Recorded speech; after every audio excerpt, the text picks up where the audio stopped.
Mazda MX-5 Miata is a surprisingly versatile car.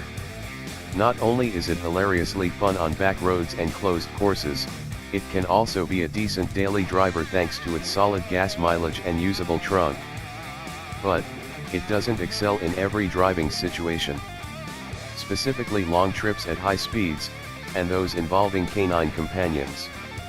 This weekend, I did a roughly 500-mile round trip to my parents' home in Indiana to pick up my recently adopted dog.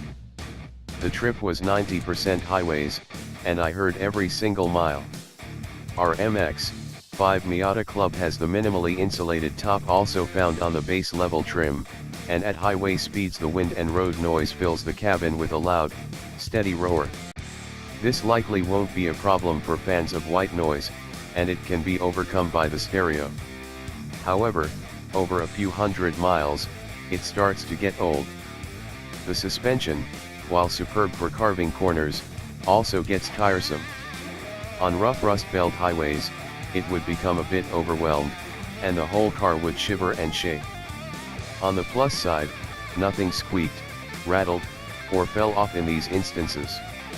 There are a few other quirks that show up on long trips. The small pedal box and floor-mounted throttle means that there isn't a particularly comfortable place to rest your right foot when the cruise control is set.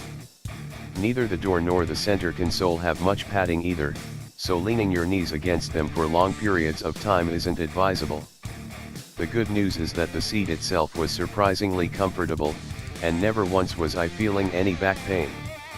Plus, when not using the cruise control, the seating position is great, allowing me to stretch out and relax. When I picked up my four-legged compatriot, a 7-year-old mix of unknown breeds named Ruby, pictured above, things became a tad tight. Standing up, she thoroughly filled the passenger compartment.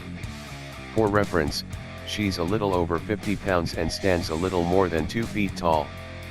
Much bigger dogs, like my family's Coonhound and German Shepherd mix, won't really fit. This also made her prone to nearly face-planting on the dashboard anytime the car slowed down. She eventually figured out that simply curling up on the seat bottom was the best choice, and then slept for most of the trip. So it worked out, but I think I may have found the limit of a Miata's dog capacity. Would any of this make me want a Miata less? Certainly not. That is if I had a second car. I've done enough cross-country haul stuff with too many things in my lifetime.